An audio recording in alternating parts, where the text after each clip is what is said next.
So this week, we thought that we would go a little different than we have in the last few weeks. Yeah. Kind of got away from the horror genre. Yeah. And went less kind of like traditionally what you'd think of as a B movie, you know, the like super low budget kind of thing. And we went more of the like indie, but well-funded B movie route. Yeah. It's a well-funded film. Mm-hmm. It classifies as an indie. It does. Which puts it as a B movie because Yes. it didn't get a real theatrical release. Right. And it wasn't backed by a major studio. Right. Mm-hmm. But yeah, it's not horror. It's not a family film. No. And it's not an oldie. This bad boy hasn't even seen its first birthday yet. Yeah, it's brand new. Yeah. And there's a lot of lessons to be learned from it. Because it's not like the kinds we've covered in the past couple of weeks. The lessons are a little different. Right. They're not so much the like camera work, lighting, type of thing. It's more of building your network and connections. It's core stuff. How to use that. Yeah. Yeah. That even if you don't have any money. Right. It's stuff that you would want to know. Well, it is. That can help you. Yeah. It's a good example of all of it. All right. Well, want to get into this? Yeah, of course I do. Well, let's do it. Yeah, okay. Here we go. Let's go.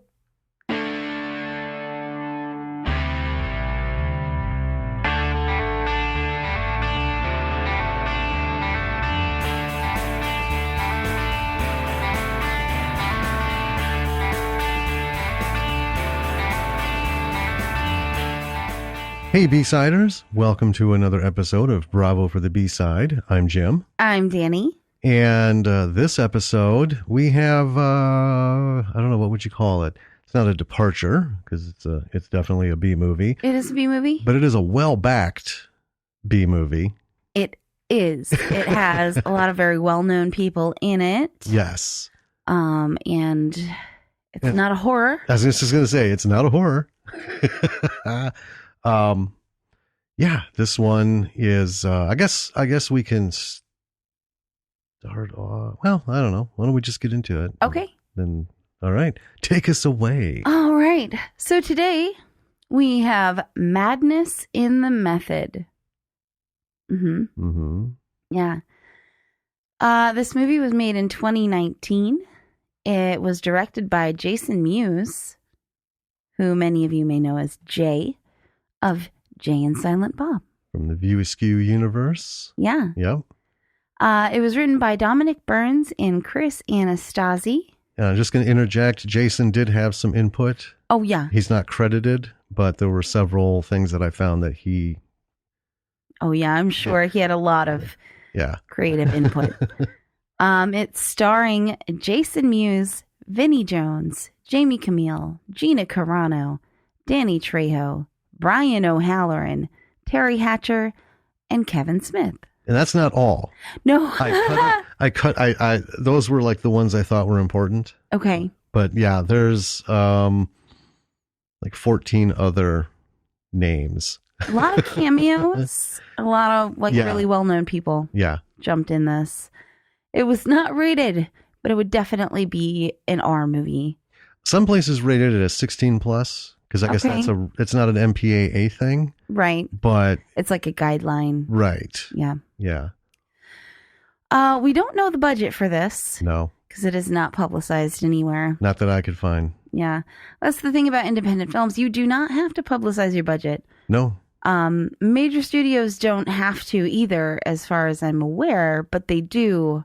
It's easy to find. Yeah. Because their financials aren't super top secret after a release. Someone can always get to the info and get it out there, but not here. Yeah. Here is the logline. Legendary stoner actor Jason Mewes is tired of Hollywood's perception of him. Upon advice from best friend Kevin Smith, Mewes tracks down a secret method acting book to reinvent himself as a serious actor with disastrous consequences.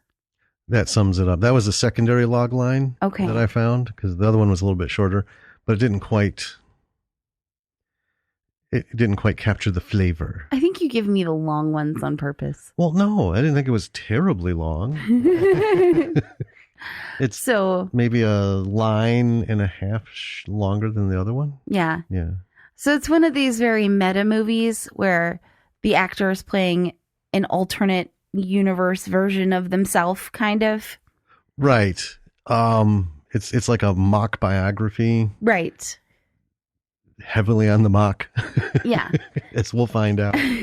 And we've seen a lot that are like this. Yes. Where it's kind of like an actor playing himself, but it's not really himself. Right. You know, they're fun. Yeah.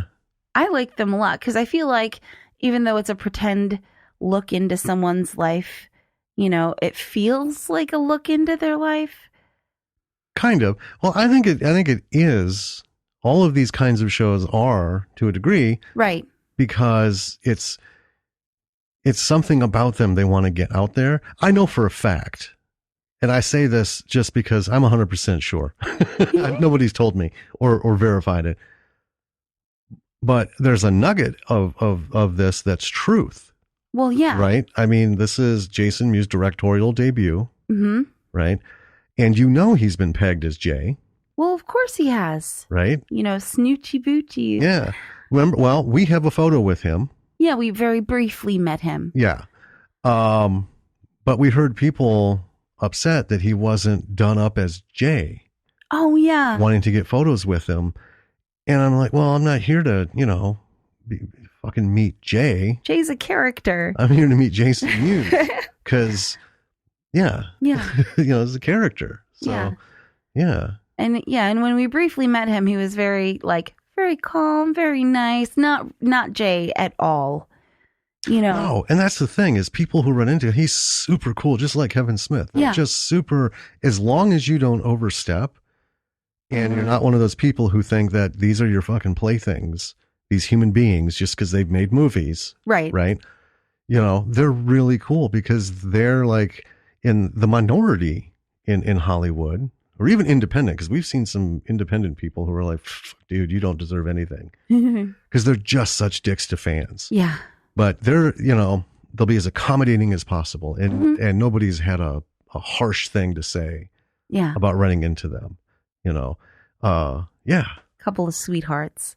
Well, they get it. Mm-hmm. It was a long shot. This was more than a Hail Mary. Right? It just... Bam! All of a sudden, something happened, and next thing you know, they're a thing. Yes. And Kevin was able to keep making movies and writing them, and Money Kiss kept coming in. Mm-hmm. Well, I'm sure there was work to get it. Well, I don't want to play it off, but and then bam, here they are. And as we go through this, you're going to see just how well connected they are. Yeah. Oh my God, this is like. It's just somebody opened a box of Hollywood and poured it into the bowl. There's just stars everywhere. I know. Big parts, little parts. Why don't you let's start. All right. Okay. Let's get into this. And I put this where I can't fucking see it. Oh. Hold on. Yeah. Because, if you're going to be professional about recording something, because I jacked this all up for last week's you redid your mic setup. Solo recording. Yeah. Yeah. Well, I'm back, by the way. Yeah. Yeah. Anyone had to labor through me doling on last week? Oh, it was great. You know what? It reminded me of back when I was doing lectures. Okay. Because other than that, I have never talked that long of a straight of time.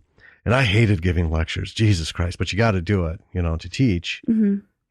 But I dreaded it. It's a 2.5 hour class, and the first hour is me. Yeah. I know. And you came out, and I was sitting on the couch, and I was like, just dying. Well, didn't pick you up though. That's good. I could hear. I was worried. But the mic didn't pick you up. Good. I could hear you out there. Yeah. Okay. Okay. So let's jump into this bad boy. Let's do it. We open with Jason Mewes doing a monologue in a smoke-filled kind of black and white shot. It's very serious. Reminded me of like a shot like from Eraserhead or even one of those noir films where the detective's just like, oh, I don't know why I'm here. Yeah. You know, if I'd have known, I'd have never taken the case. It was kind like of thing. Serious gangster film. Yeah, it was deep. And then bam, we cut to people who are watching him. Mm-hmm. And we see that it's a reading. So the setup was in his head, which is cool. You know, you got to be in there. And the casting director is, you know, like, hey, that was really great. But you read the main character. Yeah. And we had you in here for the stoner buddy, right? Not the main guy. And he just basically summarily dismissed Jason. Right. You know, Jason's like, yeah, but you just said, I like nailed it. Yeah. But and the guy's like, yeah, but we love you as, you know, Jay. Yeah. So Jason leaves, and outside, a guy runs up and asks for a picture with him. And he's like, oh man, you should do another Jay and Silent Bob movie. And Jason's nice enough to take the picture with him, but you can see that he's kind of blah about the whole thing. Yeah. You know? And then he goes into a little monologue. It's like a voiceover monologue, and we get kind of a cartoony background information about Jason's childhood and, you know, his mom and how he met Kevin Smith and they grew up together. And then obviously Kevin Smith made Clerks. Right. Jay and Silent Bob became wildly popular. Like, I remember as a kid, you know, in the like 90s, you know, Jay and Silent Bob this, Jay and Silent Bob that, you know. It was like the cool alt thing to be into. Well, it hit big, Yeah. And then Jason ended up with some drug problems. He went to rehab, got sober. He became friends with Vinnie Jones. Right. Well, that's part of the movie. That's not yeah. You know, just to separate that. But it's that background thing that he's doing. Yeah. There were a couple things about his voiceover, though, that we kind of didn't pin on. And I just want to mention that it was really cool because it's true. So he talks about how he met, well, we didn't know about this part, but he met Kevin Smith. He's like, yeah, Kevin didn't want to hang around with me, but I bugged the motherfucker till he caved, basically. Till he got used to me. Yep. And then about Kevin going off to film school and then just quitting and, you know, pulling what credit cards he had out of his wallet and making Clerks. Right. Right. You know, that was the only other person I knew, and I know a lot of people did it, but the only person that I remember just before that time was Robert Townsend. He made Meteor Man. Okay. And he maxed out every credit card. He financed that fucking thing on his own. He wanted to get it done. So that was, you know, kind of cool that was brought up. That's what makes this that bridge between there's some real stuff and then you just weave it into the fantastical shit. So just wanted to mention that. Yeah. So after that, we see Jason in a convenience store with Vinnie Jones. I fucking love Vinnie Jones. I know, he is just awesome. Tell you honestly, everybody in here is awesome. Yes. Right? And yeah, I mean, this was just like, they're all people that I would want to be friends with in real life. Oh, absolutely. I would fucking love to just like end up on a park bench with any one of these folks and just, you know, chew the shit for 5 minutes. Yeah. Would be awesome. So they're in the convenience store, they're yakking, and Vinny's going on about something. He opens up his shirt and he shows Jason a scar of Big Ben that inmates had carved into his chest when he was in jail. Right. Like London gang members in prison. And there's really not like a why to it. And Jason points out, well, they did a really good job with the details and stuff. So then Vinny goes up and asks the convenience store clerk for a fat boy. Yeah. You know. And which is after the clerk makes a comment to Jason about, oh, where's the fat one? Oh, yeah. That comes up quite a bit. Yeah. Where's the fat one? Mm-hmm. And for listeners, this was done before Kevin had his heart attack. Yeah. This was because they were actually finishing this up and working on the reboot something when he has heart attack, and he is considerably thinner. He is. He was getting thinner when they made this. Yes. Yeah, he wasn't. He'd been working on it for a while. Yeah, but not in the right. Yeah, because now he's like, I want to live. Yeah.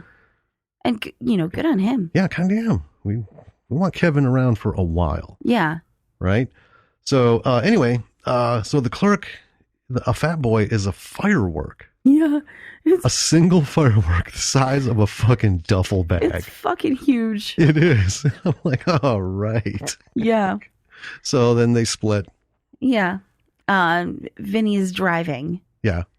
And Jason's in the car, and Jason is on his phone, and he's in this like vicious eBay fight over a comic book. Yeah. So they get to Vinny's house, and they get out, and Jason's got to make it to a live podcast with Kevin. Mm-hmm. And so he's like begging Vinny to borrow his car because Jason's license has been suspended and he can't drive. So he can't drive his car. Right. Which I thought about that, halfway through. I'm like, why are they going on about his fucking license? If you get your license suspended, it tickled me. That means you can't drive anything, anywhere, at all. Right. For any reason. Right. It's just not, I'll just drive his car. Well, yeah. I know, but this is how he gets through. But people won't catch him if he's in Vinny's car. Well, that's true. Mm-hmm. Not that I think everyone was out looking. Right. That Mewes' car. All the cops Motherfucker. Oh, those fucking Mewes. But Vinny reluctantly lets him borrow the car. Right. Mm-hmm. And what's cool is because it's Vinny's car, it's an English design. Yeah. So the it's driver, it's side. reversed. Yeah. So next we see Jay's feeling kind of down. He's sitting talking with Kevin, and then Kevin Smith, and then Kevin remembers it was audition day, and then he asks, did they just want Jay? Yeah. And Jason says it's Kevin's fault because of Jay. And, Kevin responds that he designed Jay off of how Jason was as a kid. So he's like, so you dug your own fucking grave, right? Right. And this is the cool thing. So this is when Silent Bob would speak in films, right? Yeah. Is exactly how Kevin spoke in here. Because that's true. I didn't really think about that. Because Kevin doesn't act. If anyone's heard him on his shows or on someone else's show, that's Kevin. That's just how he addresses shit. He doesn't sit and, come up with lines with all these things. That's how he fucking talks. And if you've seen his acts on stage, he's just storytelling. Yeah. Yeah. This is how it is. And it was just really cool. So it made it really easy to get into, this is the realism of Jason Mewes' life. Right. So he's like, so you dug your own fucking grave.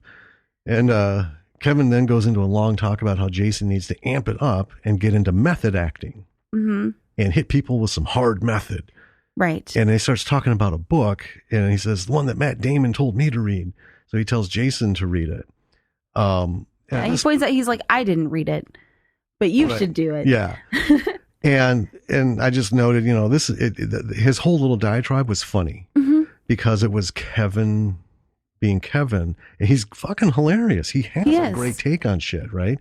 And he doesn't go for the low punches and the Jay and Silent Bob humor. He's just a funny fucking guy because he knows how to present hardcore bullshit sometimes in just a way. So it's not Jay and Silent Bob humor, although they talk about a couple of things, right? But this admittedly jumping into this, there's a little bit of skepticism. Right. What are we going to get? But it was a real dive into funny. It was. And that fully locked me into, okay, yep, this is real. I loved the interaction between the two of them. I liked Kevin pointing out that Jason is a sweetheart. Right. He was like, you're dumb as fuck, but you're really sweet. And but you gotta be an asshole in this business, man. Yeah. You gotta be an asshole. You're too fucking nice. Yep. Yeah. And he makes a comment about how they mentioned Brian O'Halloran in their conversation and how he's doing this big Odyssey movie. Reinventing Odyssey. Right. Or the Odyssey film. And Kevin mentions how he was annoyed by, he didn't want to talk to Brian O'Halloran on the phone because all Brian O'Halloran wants to talk about is like tits and shit. Yeah. And Kevin's like, I'm 40 fucking something years old. I'm done with that shit. Yeah. Oh, man. Anyway, back to the movie. I guess we were talking about the movie, so. A little bit, but let's get into this book. So immediately Jason is texting the guy with the book that Kevin recommended. Yeah. And it's some kind of funny, like, text over the screen. Yeah. Jason's constantly getting his name wrong, even though it's spelled out in the text. But he sets up a meeting. It's a big, like, really gaudy house. And the inside is really gaudy. Yeah. It's a very loud house. Not in volume, just visually. Yeah.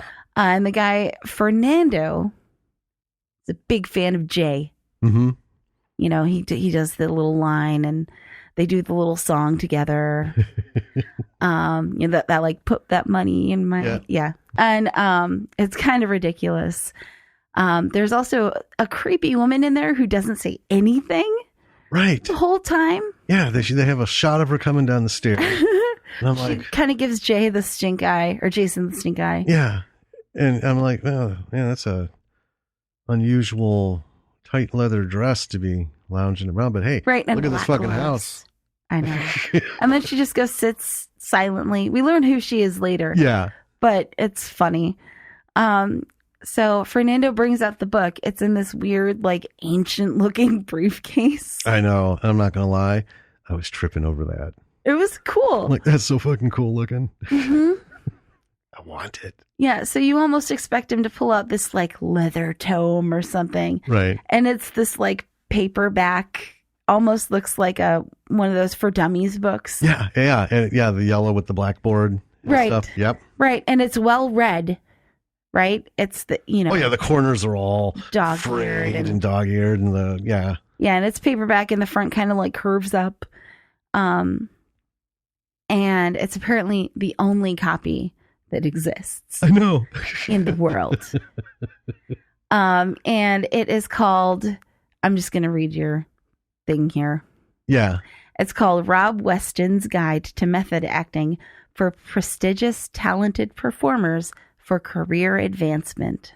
I just want to say, patting myself on the shoulder, I worked hard to get that whole title. I know you did. Without having to pause and go back. I locked my eyes on that screen. And I'm like, I hope I'm on the home row. Because I'm just going to type blind here. Way to go. I got Rob Weston's Guide to Method Acting, etc., etc. Yep. That was what I was like, oh, okay, this is a really long title. Well, luckily they cut to the book like 3 different times after that. Super quick. Yeah. So I got like next word. And then next word. And a couple words. But Fernando also gives Jay a lot of really weird instructions about how to read the book. Yeah. Almost like he's explaining to him like how to do hard drugs. Yeah, I suppose. I thought it was more like, reading the Book of the Dead. How not to fuck this up. Yeah. There's a certain way of doing it. He's like, don't read it all at once. Yeah. All this really weird stuff. And then Jay goes home and he comes in, he puts down the book and the giant firework. Fat boy. Right. So he's still got Vinny's car. Yes. At this point. And he's been outbid on the comic again, so he's pissy about that. And then Gina Carano plays his girlfriend, and her name in the movie is Carrie. And she comes home and she scolds him about the firework. And then they have really weird sex. Well, apparently when Jason's been bad, he has to dress as Jay. Yeah. And then say all of Jay's lines while they're going at it. So, that's appropriately fucked up. It was funny, though. It was awesome to see Gina because... Yeah. Yeah. I love her. We love her. Her bit in The Mandalorian was a welcome, wonderful thing. And to see her doing more things beyond what she started with, like Fast and the Furious and stuff. Right. I mean, she was awesome in Deadpool. She didn't speak much. She was really good in Deadpool. But yeah, she was, especially at the end when she's fighting Colossus, that was pretty rocking. Yeah. Anyway, I don't want to get sidetracked because I could talk about that all day. So moving on. So afterwards, nope, too much. All I can see is my mic stand. Okay. Yeah, I got to fix this for next time. It's backwards, literally. It is. So afterwards, they're in bed and he's reading the book. And then he gets up, goes to the computer, and he's looking up. It's like moviestarrating.com. Yeah, he's not even like on the list anymore. He looks himself up and it's like, did you type in the name correctly? He's like, what the fuck? And then he looks up Brian O'Halloran. Well, he looks up Kevin too, I think at one point. I thought it was in the beginning real quick. And then he looks up Brian. So anyway, yeah, he's pissed off that, they're ranked higher. He's not even on the list. Right. Oh, and then he sees something that makes him want to go to the casting director's house. Yeah. It was a news thing. A news article about him. Yeah. So he's ready to bring the method, I guess. So he heads to the casting director's house and he's got his cap on. He's got black leather gloves on. He goes into the house and he acts like he's going to kill the fucking guy. Yeah. But apparently this is a method exercise. Right. That apparently was mistaken in its intensity by Jason. And the casting director's shit in his pants. All of a sudden he pulls out a hockey stick and chases after Jason, who's running around. This is a misunderstanding. And there's some throwing of things and some more chasing. Jason knocks out the casting director and he makes it outside, only to discover that his keys fell out of his pocket and they're inside. Yeah. So he creeps back in, gets his keys, gets into the car, starts driving down the driveway, and all of a sudden, wham, this hockey stick comes flying through the fucking side window. Yup. And so he's, and then he floors it. And this was fucking hilarious. They cut to a side view of the car and the casting director leaps out in front and Jason just bam. Yep. That was a full on hit. Oh my God. I was like, oh Jesus. It was super cool. Yep. Just fucking crushed him. So now he's talking to himself.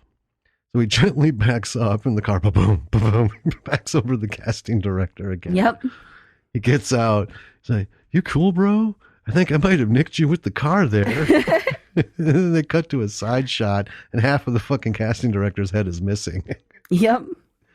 So Jason gets in the car and leaves, and on the way out, he nearly hits a pedestrian. Mm-hmm. So he keeps going, and then he starts stressing whether or not the pedestrian saw him. Right. Saw, in who was in the car. So then he's at Vinny's. Mm-hmm. And he drops off the hockey stick. I think it was his gloves. Yeah, he sets him down. Yeah, like he's going to fucking just leave him there. That was my take on it. Like, I'm going to leave this shit here. And then he looks at the car and there's blood on the license plate. Yes. So he goes up and he gets Vinny's doormat. Uh-huh. Comes down and wipes the blood off the plate. He's doing it with the wrong side of the doormat too. Yeah. Not the front side that's absorbent. No. But the back side. Yeah. Well, panic and stress. So then as he takes it back up, Vinny opens the door. Jason says he's returning the car. And then he just runs off with the stick and the book. Right. Right. Yeah. And he's like, you could have waited till the morning. It's like 2 a.m. or something like that. Yeah. So Jason is walking home and he sees a liquor store on the way home. And this plays back to the whole rehab thing. Right. But it doesn't seem to go anywhere. I think it was just that moment of temptation. Right. Like, man, this is a rough night. Yeah, that's true. And then he has a really weird dream with like showgirls and the casting director. It's hard to get into. I think we should just make people watch it. But it's a full on number. It is. It was pretty cool. And then it's the next morning, and there's the news is on, and it says that Vinny was arrested for homicide. In connection with the homicide of right. The casting director. Yeah. And then the police are at Jason's door, and they take Jason in. Mm-hmm. They question him about what happened to the casting director, whose name is Anthony. Yeah, I know. I caught it, but I didn't care because I'd written casting director so many times. That's fine. Made it simple. But they're not pressing charges. They're just asking him questions. And then Jason goes to talk to Vinny at the police station. And he feels pretty bad about Vinny getting blamed for the murder. A little bit. So he's like, I'm gonna make this right. And he goes out with the intention of talking to the detective and coming clean about it. But as he's doing that, he gets a call from his agent, Gina. Which is played by Terry Hatcher. And she's hilarious. She is. And she's like, there's this great part. Apparently all the media attention with the arrest and everything has made people think about Jason Mewes now. And so he has a chance for this really good part. And he, instead of talking to the detective, is like, I gotta go. Yeah. Bye. Oh, nothing. Never mind. I gotta say a couple things. One, at this point, I'm resolved to the fact that this is dark. It is dark. It's funny. It's funny. And it's hard to explain. The humor is in the moment. It's not like they're blowing out the guy. This guy got killed. It's a homicide, right? But the humor is in the dismissiveness, the selfishness. I also want to say with Terry Hatcher, with all these people in here, though, I love when people do cameos in Kevin Smith films.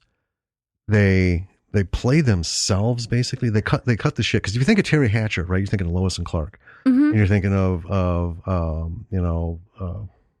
what was the Housewives one? Not it wasn't a reality show, but anyway. Yeah.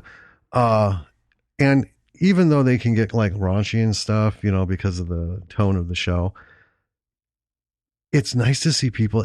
I don't know what it is, but it just lightens my heart when I see people like Dabney Coleman. One of the things I love about You've Got Mail is just he's this, Dabney Coleman, great actor doing all of his stuff. And there's just that one scene where they're being protested against. And, they're like, yeah, it's catchy, isn't it? He's like, it pisses me off, actually. And just to hear him say that, just to hear people speak normally, because let's face it, right? For a majority of folks, swearing is not unheard of. What? And to just see them be able to cut loose with that, as a character is just really awesome. It is. So anyway, next thing is we're at a seedy motel. There's a man tied to a chair and there's blood spatters all over him. It looks fucking rough. And then Jason comes up and he's threatening to kill the dude. And then we hear cut, and it's a production. And Jason is playing the killer. Right. And then they're breaking for lunch, and the director talks to Jason, tell him he's doing great, that the method thing is really working for him. And you're thinking, oh, well, all right. You killed a dude, but hey, you're making some progress. And Jason's looking at him like he wants to kill him. Like he's he's doing the method, like he's staying in character. Yeah. It's funny. So then we have Jason back at home, and he's looking himself up again in Brian O'Halloran. And Jason's now back on the list at 500. Apparently that's the cutoff. So he's back in the game. Right. Because of whatever he's doing. And then probably the news. Yeah. The death and that. But Brian's at 50. Yep. And he's a little tweaked about that. Yes. And in this, he's friends with Brian O'Halloran. Right. Yeah. They're because they all came up together. I mean, Clerks, right? Yeah. Bam. The foundation for all of them. Right. So Jason is trying to call Brian O'Halloran. He gets his voicemail. Mm-hmm. And then he's at this little stand getting a tea or something. Coffee tea stand. Yeah. Outdoor thing. And he sits down and Dean Cain in full on hiding from the paparazzi garb. Unabomber. Right. He's got the jacket, the hood, the glasses. Like a scarf covering his face. Yeah. It's so weird. Comes up to him and Dean's being super shifty. Yeah. And he says that he's hiding from Superman fanboys because he's afraid that they think that he's actually Superman. Yeah. And Dean is telling Jason to strike while the iron is hot, fame wise. This isn't going to last forever. You got to get in the shit now. Yep. And then some guy comes up for a picture with Jason and Dean hides under the table. Yep. Down.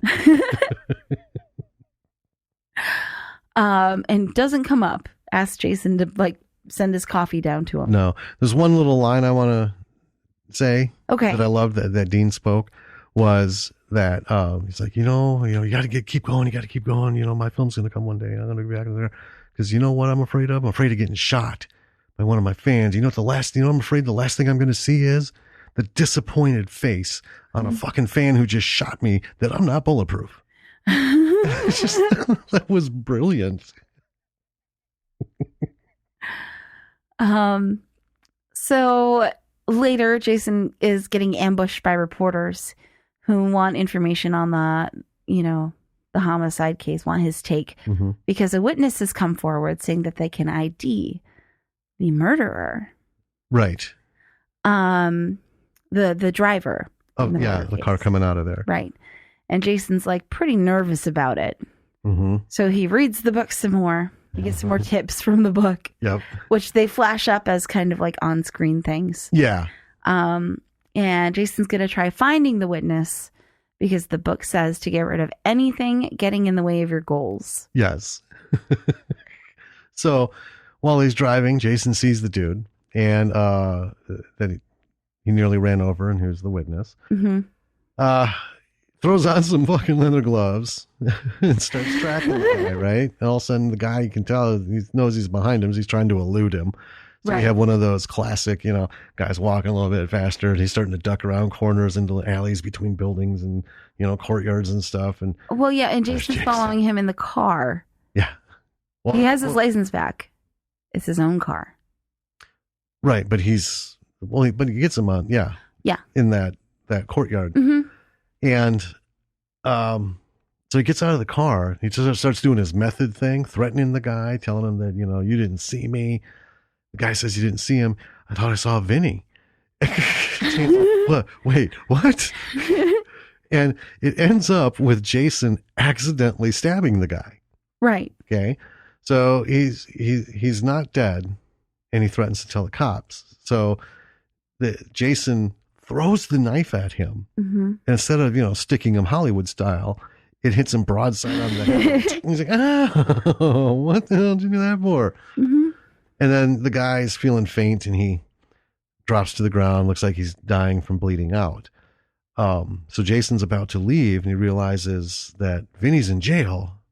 So the cops will know that he didn't kill the witness. Right. Shit. So he goes back to the guy, starts checking him over. He's holding the knife, and the guy all of a sudden becomes conscious and sits up and impales himself on the fucking knife. Yep. And now he's dead. So for sure. Yeah. So now Jason's at the home of what was his name? Fernando, yeah. Fernando. Buzzing the doorbell, and a security guy runs into him. Jason spins a yarn about a Latino group wandering the area. You might want to go check it out. So the security guard runs off. Right. A little kind of harsh. A little context for that, though, which is in their text, Fernando's like, if you see any Latina women out there, don't let them in. Oh, yeah. So the guard runs off. Jason hops the wall. And inside, Fernando asks what page he's on in the book. And then there was this like the whole back and forth. I wasn't really sure what it was about. So that was like one part that didn't register with me. But to be fair, I was also doing a lot of catch up because a lot of shit that we just talked about happened. Yes. And folks, unless you have 3,500 words per minute typing skills, this shit is hard to keep up with. So it didn't. We're both really fast typers too. Yeah. but not fast enough. No. But also trying to recount the things. So I kind of lost a little bit of this bit. But I'll turn it over to you. Yeah. So Fernando knows right away that Jason has been reading the book too fast, and he warns him against it. He says he needs to take a break, slow down. It's going to make him go crazy. Yeah. Yeah. So that was essentially it. There was a little more, but at the murder scene for the witness now, as they see on the news, Stan Lee makes a cameo. Because, it's his neighbor's yard. Yes. Yeah. Yeah. And this was Stan Lee's last film appearance. Yes. I found that noted. Yeah, this was his last film before he passed. Yeah. Which you're sad that he's gone. But I was, when I read that, before I told you, I thought, that's kind of cool though.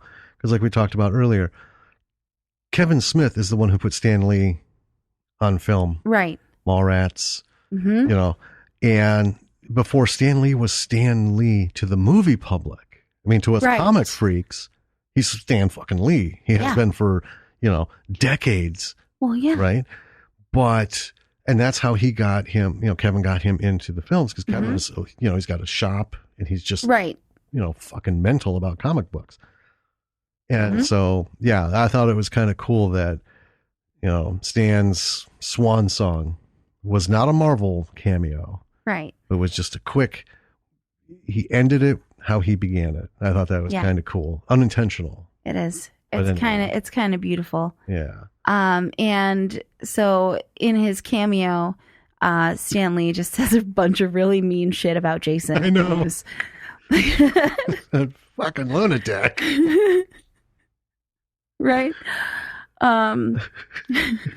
Which is just great.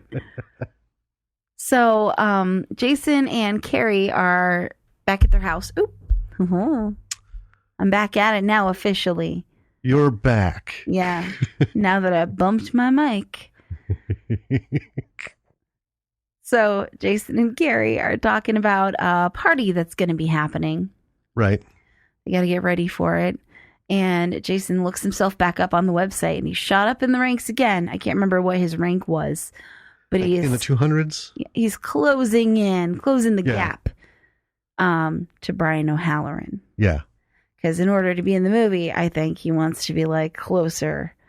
Oh, I think it's an ego thing. Well, yeah. He just, fuck this guy. Yeah. He was in this and then maybe that. I mean, all this shit. Right. And then we go to the detective who wants to bring Jason in for questioning again. And he's asking his superior officer for permission to do that. The police captain. Right. The police captain. And she's like, no, just leave him alone. He's just a fucking, stoner. Right. Yeah. And then he gets off the phone with her.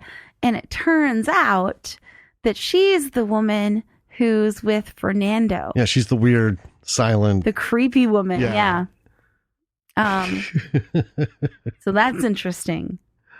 So then later, we're at Jason's, and he walks in, and Carrie's sitting in front of the computer, and she's been flashing her tits to what we think is O'Halloran on the computer. Right. And she pulls her shirt down. Jason's like, what the fuck is going on here? Mm-hmm. And she says she was talking to a friend in Europe. They go back and forth. So he buys it and gets ready for the party. And then they get up to the party. They go up to the door. And this is the moment we've been waiting for. The moment you were waiting for. Yeah. But I was. Yeah. Yeah. because we saw it in the trailer. Mm-hmm. Who walks out? Danny fucking Trejo. In a hot pink feather boa. In a hot pink feather boa with this ridiculous vest. I love it. Oh my God. If we'd have lost internet at that point and we never watched any more of the show, I would have been satisfied. Because I was given my dose of Danny Trejo. Oh my God. He's one of my favorite actors in the whole world. Seriously. He's amazing. So Danny is concerned that Jason has had some trouble with Vinny. Mm-hmm. And then we get a cameo by Harley Quinn Smith. Right. That she's already been in like Yoga Hosers and, done Tusk. Done some other stuff. Was she in Tusk? Yeah, she was in Tusk. Yeah, she was a clerk. Yes. At a convenience store. Yes, before. Yeah, her. And then she gets questioned. Yeah. Yeah. So, yeah, it was cool, obviously. Right. But, and this is the thing. I'm just going to stop right here. And we could probably said this at the beginning. If you are not a Kevin Smith fan at all, yeah, you're not going to enjoy this film. It's not Jay and Silent Bob humor. It's a good standalone movie on its own. Jason Mewes we'll talk more about it, did a wonderful job. And we loved watching this movie, but it's still very much in that realm. Yeah. Right? Even the straight humor, like I said, Kevin is a funny fucking guy, just, talking to. Yes. On a normal basis, listening to him. But the number of people in this fucking movie that he is friends with and who... It's crazy. And that's the thing, man. I don't even know what the budget was for this. But most of these people did it for free. Or coffee. Or for coffee or as a favor. Because, yeah, he has deep connections. So, obviously, Harley's going to be in it. So anyway, now Jason's talking with Kevin, who points out that O'Halloran is somewhere in the party. Mm-hmm. Right? So this is so typical. It is. It's not even trope because it's so true, right? So O'Halloran is hitting on a woman, and it's a pretty sad sight to behold because you can tell she's just like a nobody. She's just like a wannabe or struggling actress, and he's like the famous guy. Right. Right. So his weird smarmy bullshit's working on her. She's like so into it. Yeah. And sadly, that's a commentary on a big portion of life in LA. Yeah. Yeah. Anyway, moving on. So O'Halloran, after Jason catches up with him, tells him that he's confident that he can slide Jason into the movie somewhere. He just needs to talk to the studio. And it comes out as they're talking, O'Halloran was just thinking of a cameo. Right. So Jason's a little tweaked because he's like, thinking and he's like, I'll never make that happen. So Jason gets the shit side again. Yeah. And O'Halloran leaves. So Jason leaves looking for him. He walks out and then he sees O'Halloran with Carrie. And I guess they're hugging. I thought they were kissing. Right. But again, I was in between looking up and looking back. Well, yeah. And it's also kind of like from the angle that Jason is looking at them, it's a little tough to see what, but their faces are close. Yeah. So it looked like they were kissing, waiting for the valet. Right. Yeah. Yeah. So then we are back at Jason's house. Yeah, he goes home. The detective is there, and he calls Jason out on having met Anthony, the casting director guy, right, on the day that he died. Discovered that he had a reading. Right. And then the detective just like kidney punches Jay out of fucking nowhere. Yep. And then trips over backwards. There's, a lot of real quick cuts in here. I think they're trying to get, Yeah. But then Jason is rushing to his agent Gina in a panic, asking for like quick cash gigs. Yeah, it was pretty cool. He's like, I said cash. I got something fast. And it needs to be cash. It needs to be a lot. It needs to be now. Yeah. And then we have the detective at Fernando's house, interestingly, outside the gate. And at first I was like, what the fuck? How does he know about Fernando? Right? Is this a layer? Right. And I should have put it together because we know now that the his superior officer is Fernando's girlfriend. Right. Right. But I didn't put that together. But he's outside and he jumps down the security guard's throat. And that house is the chief's house. Mm-hmm. And he's so, caught. Yeah, so it's not Fernando's house. Right. Because, my first, like you said, well, yeah, they're dating, but why would he show up at his boss's boyfriend's home? That seems a little, I don't know, a little too much. It is. It's a little weird. But it wasn't. It was her house. Right. Fernando's the fuck toy. Yes. Yep.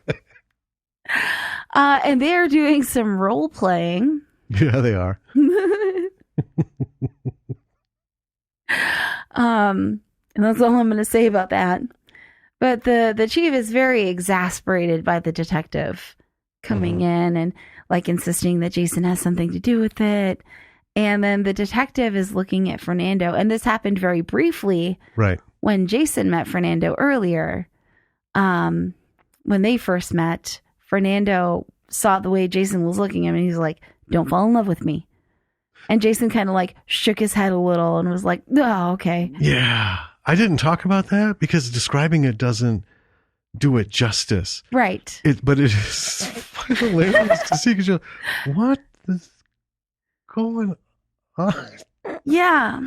But it's a recurring thing. So yeah. So the detective's here and he now might be falling in love with Fernando. Right.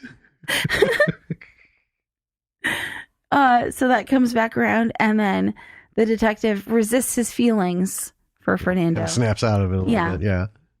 And then he leaves. He, on his way out, is calling a judge. Yeah. And he calls in the, quote, Mexican favor. And we're like, okay. And then he goes to Vinny and talks to Vinny about Jason and then tells Vinny that he's going to let him go on bail. Right. He just has to like keep his shit straight. And right. Yeah. But it's very clear the detective's like, I think Jason is setting you up for this shit. And yeah, he's got a plan. Yeah. Not like a Dutch plan. He's got a real plan. Right. I have a plan. Just trust me, Arthur. I've got a plan. For our Red Dead fans out there. Yeah. Fuck you. Not the fans. Dutch. Right.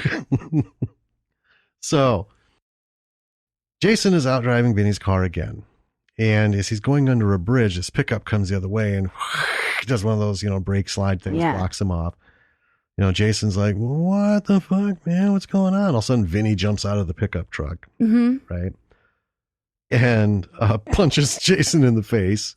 Yes. Bam. And Vinny's pissed that Jason was going to let him rot. Of course. So he commences to give Mr. Mewes a full-on ass kicking. Yeah. Right. A whooping. So Jason's trying to fight back.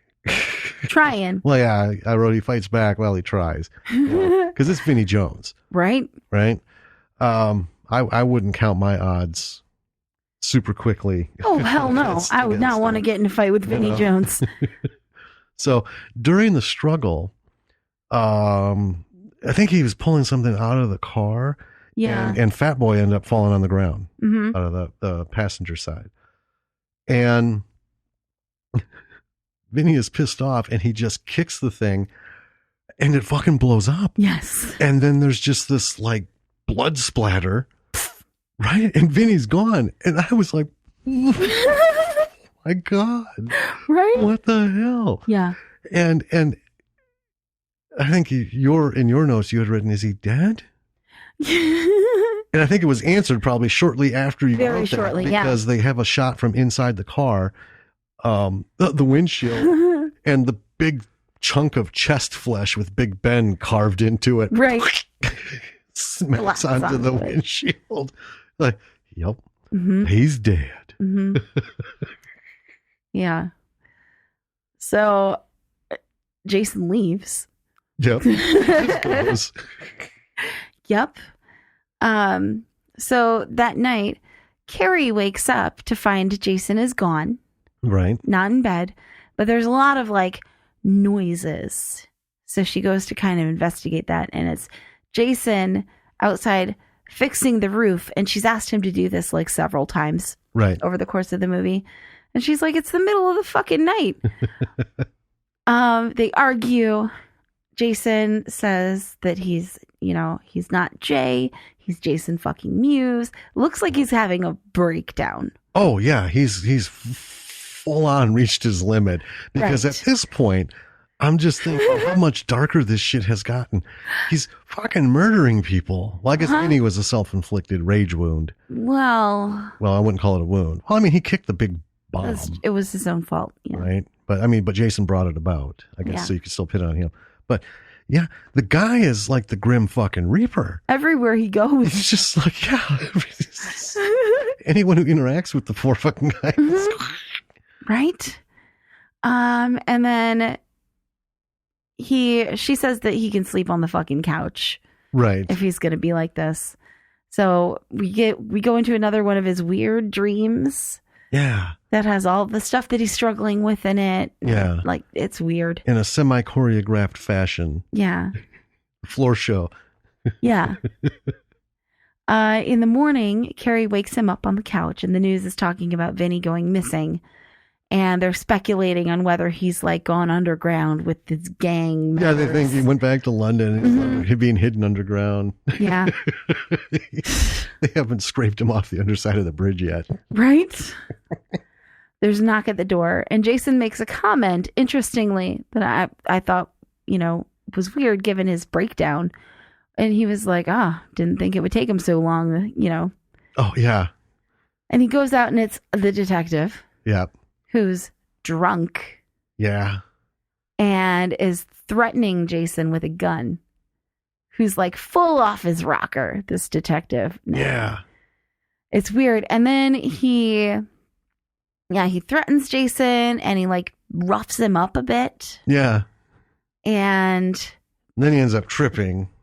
Right. And then he kind of loses his momentum. Yeah. And he leaves. Like every good drunk. Yeah. When they get segued that much, oh, go, and then they fucking fall down. And we've all seen it in real life. Right. Right. It's all it takes for a drunk to get sidebarred, and then they just go. Yeah. Because they've lost their momentum. Yeah. So he does. He does. And Jason looks up at where he was on the roof the night before, and there's a camera there. Yeah, we put up a camera. He was installing a camera. That was his real reason for being on the roof. Right. And at that point... Because of his previous ass kicking. Yeah. Yeah. Yeah. And at that point I was like, okay, is Jason going crazy? Maybe.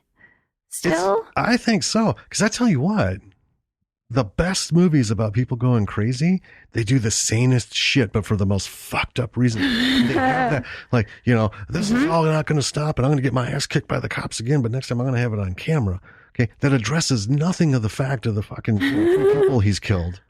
Right. Right. That's true. And his willful intention, or is in just shoving it off. Yeah. I'll let Vinny burn. Oh, now this guy's dead, and well, okay, they won't know. Well, now Vinny's gone, so just fucking let it run. Right. Anyway. So now there's we see on the news there's a manhunt for Vinny. Yep. And then his Jason's agent Gina calls with some gigs, and he brushes her off. And now he's sitting having a coffee, and here comes Dean Cain again. Fucking Dean Cain. I know. I love. I watched Supergirl, right, on Netflix because we don't have regular television. Right, we just stream stuff. Yeah, we just don't have time to keep up with all that shit. So, no. But Dean Cain showed up on Supergirl as her adoptive father. Aw. Well, and it's great because Helen Slater, the original Supergirl, plays her adoptive mom. Oh. Yeah.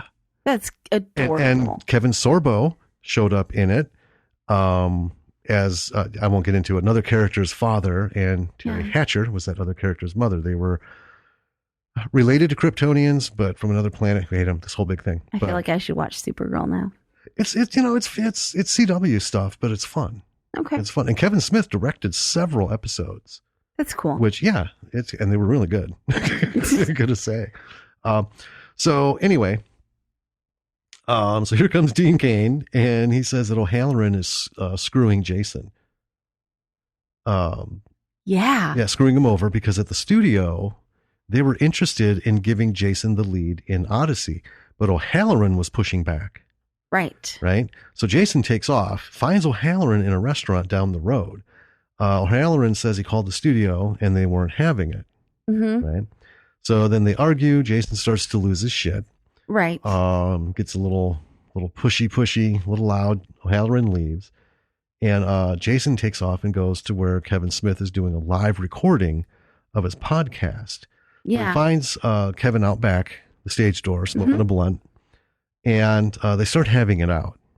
Yes. And this, I got to tell you, this was really well done. Yeah. Because this did not seem like script written.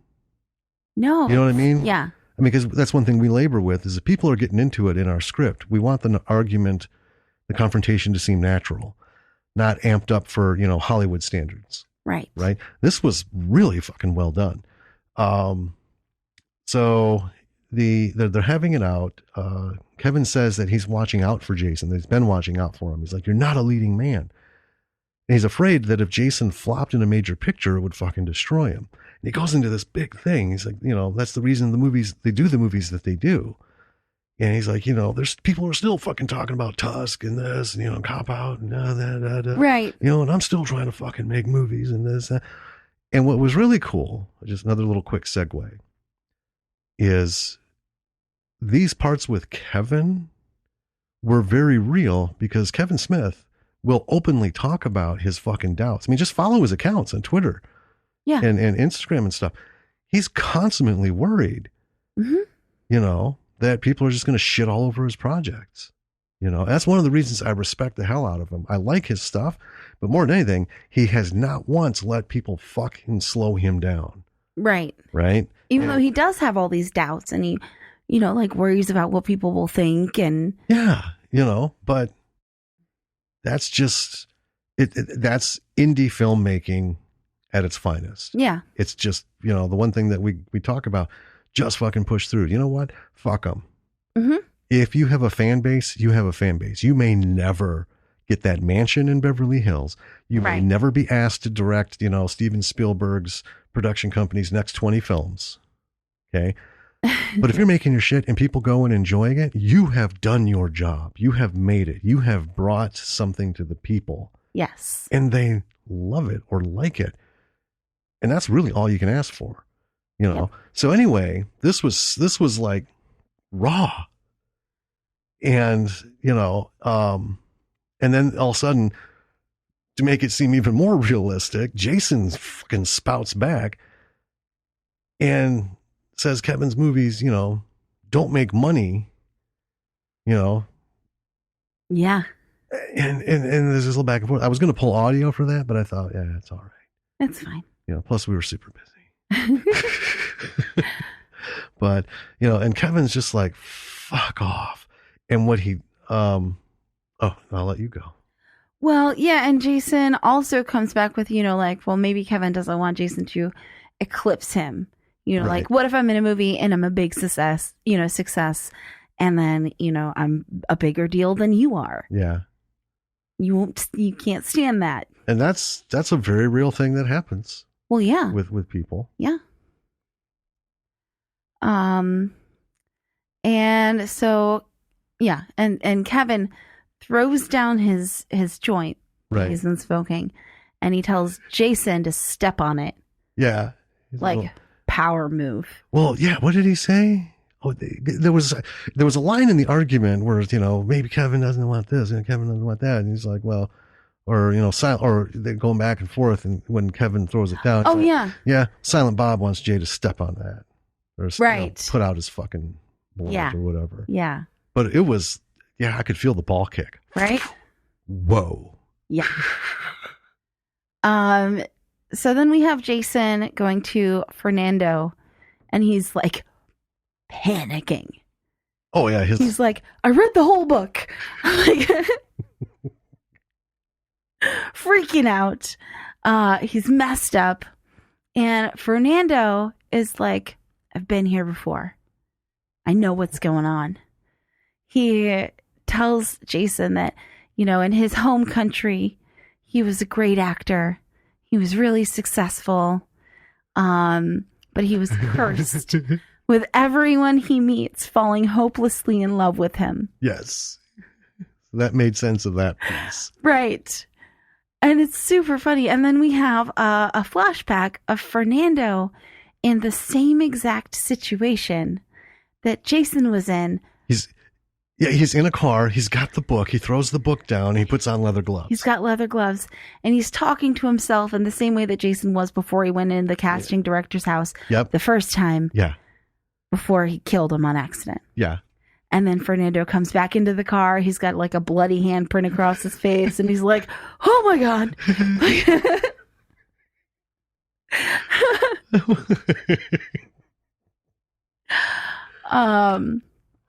And, he tells Jason then that he met the chief of police that way. And she helped him out. And he quit acting to be with her. Mm-hmm. And then he tells Jason that anything in his way of becoming, or he says to Jason as Jay, he's like, anything in the way of you becoming Jason, right, in the eyes of everyone, must be dealt with. And then he gives him a book about explosives. I know. Explosives for amateurs. Right. Like so. And I'm like, what? That's not helping. No. What the fuck goes on in this dark, seedy town that we call L.A.? Man. Oh, boy. Glad I'm not an actor. Jesus. It's awesome. So then we see someone writing an email to Carrie telling her to come over. It's signed Brian. Right? Mm-hmm. And then later we see Jason is at the apartment after she's gone. He grabs a hockey stick and a nail gun. Mm-hmm. And then we're at O'Halloran's and we see O'Halloran. He's watching himself in Clerks. He's watching Clerks. Yeah. And then we see Carrie arrive outside. And then, no, it's not O'Halloran's place. It's some kid's place. Right. It's the kid who has been who Jay's been in the comic bidding war or argument. Well, it's not. He hasn't been bidding against the guy. The kid who's selling the comic book. Yeah, he's been dicking him around. Right. So we realize we've been bait and switched. Yeah. So we got. Oh, okay. Mm-hmm. And then we find out that this kid is the one she was showing her tits to because she's been trying to get this book for Jason. Mm-hmm. Because he like hits her up with, well, maybe you just give me a blowjob. And she's just fucking unloads on him. Right. Right. It's, and it's funny because as they're walking out, she goes, oh, and by the way, if you don't see nipples, they're not tits. So anyway, at the real O'Halloran digs, all of a sudden the lights go out. Yeah. Right. So he's dicking around with a flashlight, finds the breakers, flips the lights on, and bam, there's Jason. Mm-hmm. Right, with his fucking stick. Or no, he's got the nail gun. Yep. He shoots O'Halloran with the nail gun, and then they start to fight. A few times. Yeah. Like, oh my God. So it turns out they're not far from Carrie and the kid. They're outside, and she hears the noise. So she ends up over at O'Halloran's. Right. Right. And she and Jason have been bidding on the comic against each other, and that's been the whole problem. She was hugging O'Halloran because she was talking to him, asking him to take Jason seriously. And put him in the movie. Mm-hmm. So then they discuss killing O'Halloran. Right. Right? She's like, you were going to kill him? And then, it's funny because they're talking about, well, but now, I mean, we can't, we kind of have to. And then they do. Yep. Right. Yeah. And it's great. So then we're in court and Jason's talking and it seems like he's on trial. Yeah, he's come up against all of his shit. Right. Right. But then it turns out that it's Kevin being framed for everything. Yes. And Jason tied everything to Kevin with the joint that Kevin told him to step his on. DNA. Yep. Yep. And the reporters outside are talking to Jason about it, and he's like, cool as a cucumber. Mm-hmm. None of this bothers him. No, he's where he wants to be now. Life is good. Yeah. He'll be playing the lead in the Odyssey. Since Halloran is dead, Chris Nolan is going to direct it. It's going to be great. Yep. And then Jason gets into a limo. Outside, the detective is there looking crazy as fuck. Oh, yeah. He's gone. Yeah. I'm going to get Jason Mewes. He was behind all this. Talking to a reporter. Right. Yeah. And then he gets in a car, and the car blows up. And we see Carrie walking away from it with the detonator. She gets into the limo with Jason. Yeah. So then it closes with Jason checking his ranking. It's in his little dark room. Mm-hmm. And he comes up as number 2. He's like, what the fuck? Yeah. So he checks. Who's number 1? Danny Trejo, motherfuckers. Yeah. Yeah. Mm-hmm. And then we roll credits. Yep. Yep. This was so fun. It was a lot of fun. Mm-hmm. I mean, there's things that we haven't talked about, like at the party. Casper Van Diem is there. There's many a million people cameos in this. Yeah. Oh my God. It is a feast. It is. And it's fun because what makes it fun watching it, not just because it's good. I thought it was well written. It was. It's not, meant to, tweak the Oscars and stuff. No. But it was a fun ride. But what makes it fun is seeing all these people. Yeah. Because that had to be fun too. Oh God. And that just kind of, adds to it. Mm-hmm. And they play some really, not everyone plays themselves. Right. Like Casper was not himself. No. He was, one of the party guys. Actually, they were the hosts of the party. It wasn't Danny's party. No, it wasn't. It was. Yeah, it was their place. These two guys, and they're arguing about how their famous friends at the party are all leaving. Yeah, it's and just this weird shit, and like, is it because of right? It's just, oh my God, it's just really fun. It is. I don't know where to begin. Well, I think that, technically, as far as that goes in this movie, like camera angles and lighting and everything, they had the money to get all of that done really well. Yeah, this was right. Well financed. This wasn't someone who's never directed a movie before and was just trying their best to get something together. Well, it is. Well, because this was his directorial debut. Well, that's true. Let me just say, on the money front, it had to be substantial because they shot this in L.A. and in Derby, England. Yeah. Right? Yeah. You can't, all the guys we've talked to, I bet, like Hilton, right. Anton, I don't even think that ever crossed anybody's mind. Hey, we can shoot in 2 countries. Right. Because, we got money. That's not it. So there was something there. Yeah. But I think, so getting all of that stuff, like sets and costumes and, getting actors in the movie, like, I don't want to downplay it and say like that was no problem for them, but they're in a place where that stuff is accessible, right? Absolutely. Yeah. Yeah.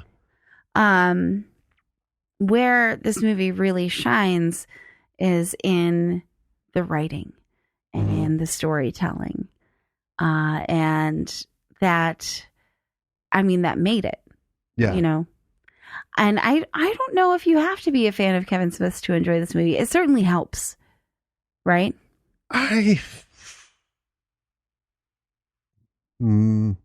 Maybe. It certainly helps. Right. But I think there's a range of humor. I think it stands on its own. I want to say that. Jason Mewes, this is not Jason and Kevin making a film, right? Right, no. Kevin was in it and undoubtedly had some tips, but Jason has made enough movies, right? And this is how you become a director when you didn't start out as a director. Yes. Right? Kevin set out to be a director and make his own shit. but a lot of people who were directing started on TV and stuff. Right. Ron Howard. Oh, yeah. Okay. He didn't spend, a century going to, right. He's a little Opie Taylor. And then, as the Andy Griffith Show came and went, then he ended up on Happy Days. And in Happy Days, he really pushed to get into everybody's business. Yes. And that's where he learned a lot. He was very curious in the Andy Griffith Show, but on Happy Days he was far more grown.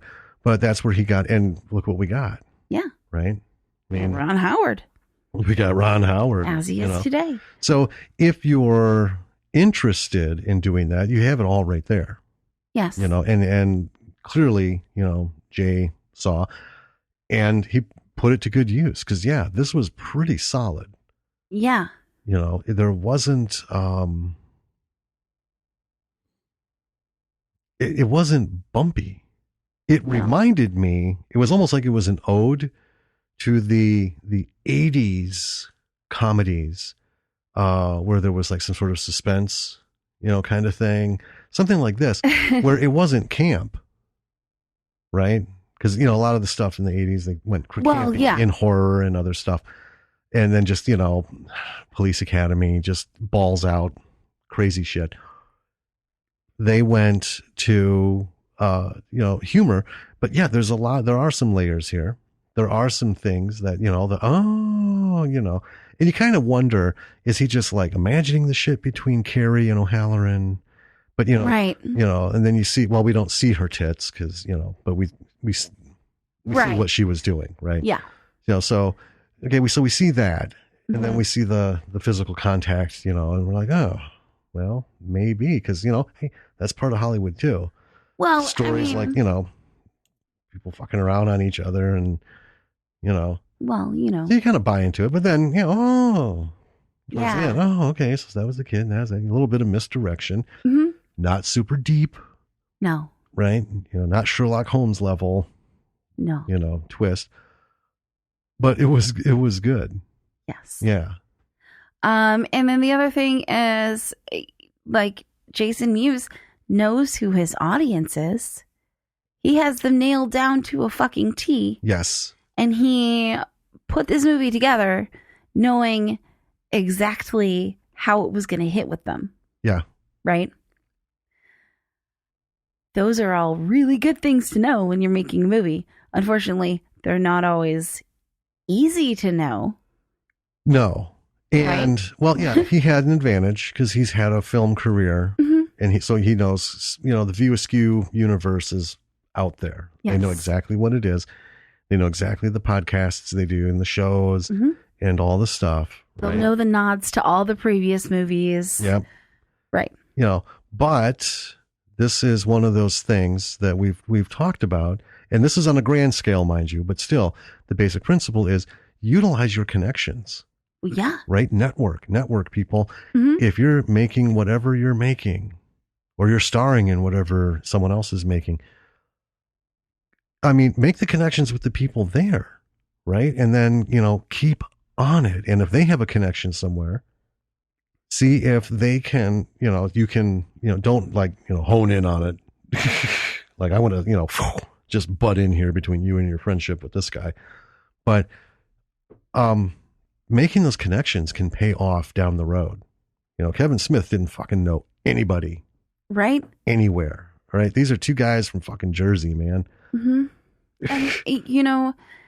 the worst thing that can happen when you're trying to make connections like that is that you can ask someone, for advice or show up in your movie or for whatever it is that you feel like you need to ask of them. Right. I mean, don't be a dick and just use people. Right. But the worst that can happen is that they're like, I can't do that right now, or I don't feel like doing that. Yeah. And then you're no worse off than you were before you asked them. Right. Because it's not an easy thing. Asking someone to show up on set for one day, right, for one little scene, might seem like a nothing thing in a sentence, but it's a big fucking deal. It is. Especially when you're talking about people who have other things going, So yeah, I, make those connections, network, because over time that shit can fold back over you and just bring you a tide of resources and things you just won't be able to do, And well, let's Deadpool. Ryan Reynolds reached out to Brad Pitt. I don't suppose you want to do that. He's like, because he was saying, because we could never afford Brad Pitt. Right. I mean, nobody can, but he just fucking around. Hey, you want to be in a movie? He's like, yeah. Like, oh, what do you want? Coffee. Right. Right. And it was just that little bit. It was, it was 3 seconds. Yeah. But Brad Pitt can command 6 figures for that. He could. Right. 7 figures. Probably. Yeah. It's Brad Pitt. Yeah. If I were Brad Pitt, I wouldn't piss outside of your movie set for less than $1 million because I'm Brad fucking Pitt on the top of my game. To be fair, if I were Johnny Depp, I'd take the coffee. That's a little harsh. It's not hard. He's on the downward slide. Nothing good is working for him. He's just personally and in his films, he's yeah. Anyway. So I think that's unfair, but let's glide past it for now. Fine. We'll have this talk later. Okay. So anyway, let's I so don't want to move on. No, we're moving on. Oh, God. It's hot in here. It is hot in here. Folks, I got to tell you, we're in this office and I mean, with the door open, it doesn't ever get like this. Right. With the door shut. And it's our office is the size of a prison cell. It's 10 by 6. It's real tiny. But it's got 11-foot ceilings. So you think the fucking heat would be so far above our short ass, heads. And we have the heat vent closed. You would think so. However, we do have foam all over the walls in here, which is an insulator. Yeah, but still. And it's just us breathing at each other for a couple hours. Like 4 more months, we'll have the AC on. That thing will be open. It is. Yeah, I'm sweating. I know. I'm dying. My ears feel like they're floating in a puddle of water under my headphones. I know. And then... Anyway. Okay. So back to it. Making those connections, right? Even if he had to pay all those people rate. Yeah. Okay. Right. Because and that's what happens a lot of times in Hollywood when you get in that realm where you have backing from people who are professional, producers. Like if Sasha were to back us, I know he would only do it if we did everything on the board. So we would have to do SAG rates. We would have to do the contract rates. If we had anybody helping us with a rewrite or something, we would have to pay contracted rate, which is super cheap. Compared to, I mean, you think, Brad Pitt can get several $1 million. Well, but the on day set thing for a line is $750. Right. So there's a huge difference. It is. But when you're using your credit cards to pay for a movie, $750 for someone for a day is a lot of money. Well, when you are, out asking for financing from people, you're not going to get tons. No. Right. So you have to be very wary of how much you have to spend on certain things. Which is where these connections come in and pays off for you because these people understand that. Yeah. Like, well, you're not, you don't have, Warner Brothers, giving you $150 million check. You might have $1 million. Right. You might have 2. And everyone at that level, all of them know what it costs per day to have a set. That's, Because you got to pay the crew. Or they at least have a rough idea. Well, they get it. Yeah. Because, they know pretty, I wouldn't say super in-depth, but I think they know at a more granular level than most people would because as actors, they want to get paid. Yeah. Right. So I know they get the talk of, well, but the show only makes this much and per day we spend this much on set. So every day you're on set, we're burning out $2.6 million. Right. So that's why we have a $40 million an episode budget. It's like, if we don't have the advertisers, we can't pay you. So anyway, all that. But the other thing is knowing your audience, like you said, is huge. Give them what they want. Yeah. Now, I looked, and this was a mixed bag of reviews from public and critics, as you would expect. Yeah, I'm not surprised by that. All right. So we got like a bucket of 1s and a bucket of 5s. Mm-hmm. Let's just use the 5-star rating. And very few in between. And that defines Kevin Smith's movies and now Jason's movie. And I hope there's more. Well, yeah. Because he is good. He is good. And I would love to see him do other shit. I mean, I would love to see him in more than just Jay. Yeah, I would love to see him act, and I would like to see more direction from him, even if he's not in it, because he's good. He is good. But that audience, it's love or hate for that whole universe. I know. And everybody in it. It's hilarious. Right? So, know your audience.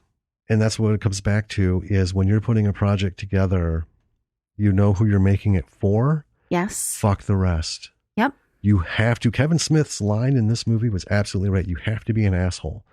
You have to be able to look someone in the eye at some point and just go, fuck you. You are nothing to me. Right. You have to. Your fans, the people who are like, hey, man, what's next? Right? Yeah.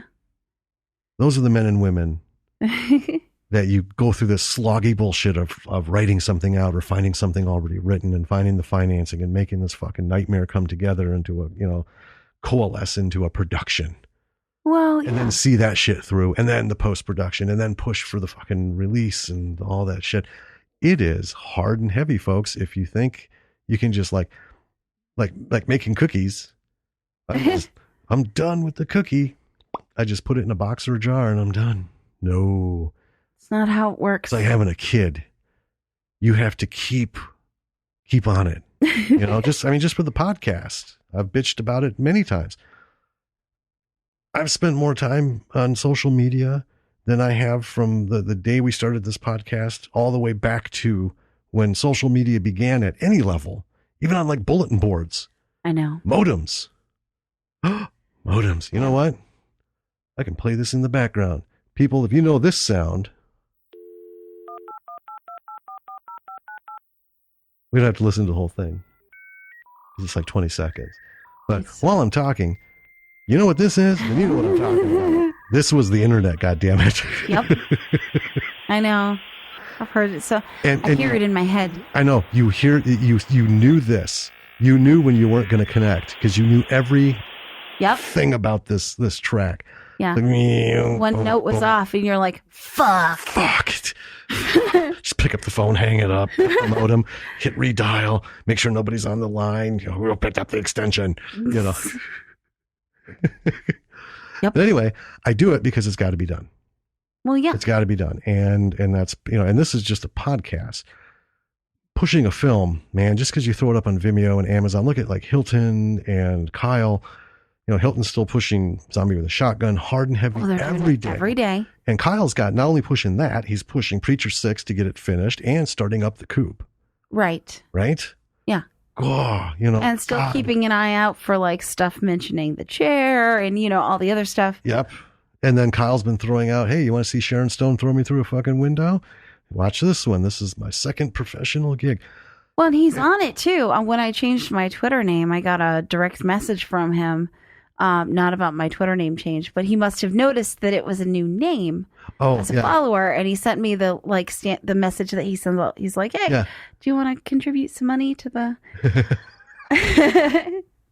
Did you answer him?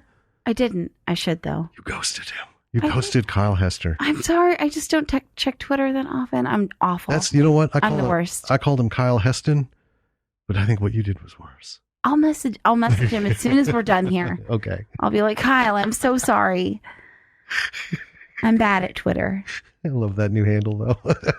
It's a great handle. Yeah.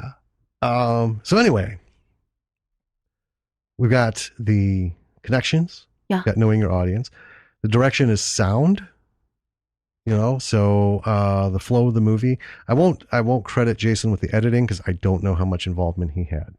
I don't know. I mean, there's an edited by credit, and I didn't see him. But whoever edited it did well. Well, yeah, and editing is so much easier when you have a good director who can shoot the story for you, and a script that makes the story shooting simpler. Right. Right. Everything was top notch. I mean, this was a full on production. There was no anything wrong with the lighting, with the sound, with any of that. Right. We've had a lot of shows that hit like the 90% mark, and then there's that one part that just got kind of fucked up. Right. Right. I mean, but this was a full on deal. It was. But it wasn't studio. It wasn't backed by a major studio. Right. And it wasn't backed by major distribution because this came out August 2nd was its premiere.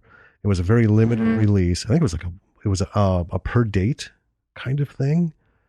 It wasn't out. It didn't hit too many theaters. Certainly didn't, hit us like not nothing anywhere ever here. Fucking does. This belly button of the world. I know. Well, I guess the distributors, their, long seeing glasses stop at Utah or some fucking thing like that. And then from New York, it stops at like Ohio. So yeah, we're in the fuck you zone. Well, Anyway. But yeah, and it was a simple story. Mm-hmm.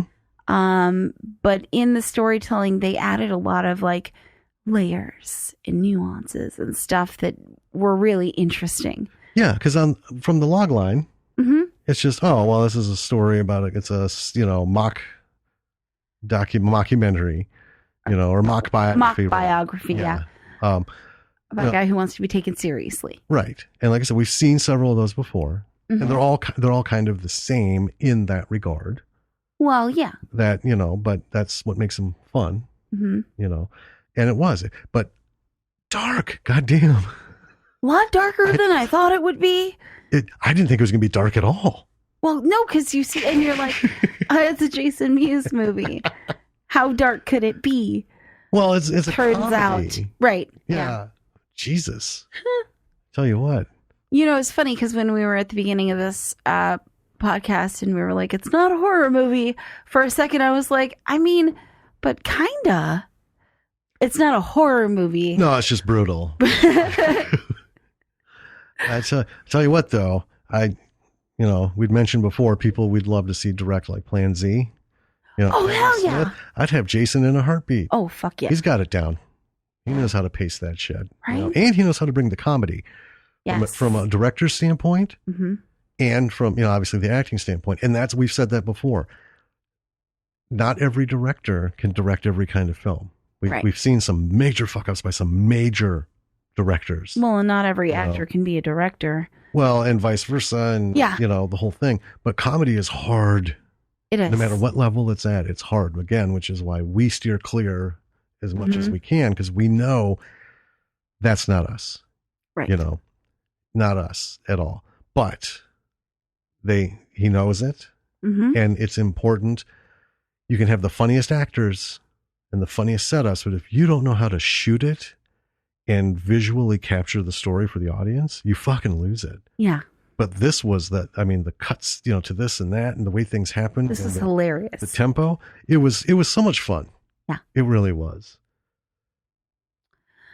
So, yeah, those are the major lessons, I think, is like, connections. Yep. Make the connections. Network people. And like use the connections. And what was the other one that we teased out here? I just had it in my audience. That was the one. Yeah. And that too. Yeah, that too. Yeah. And with both of those, with knowing your audience, reach out to your audience, engage them. And we have social media. Yeah. Which is, I think it sucks. It is a platform to say, hey, come on, come back to me. Not everyone's terrible at Twitter like I am. A lot of people won't answer your messages. Yeah, they won't ghost you like that. Really sorry, Kyle.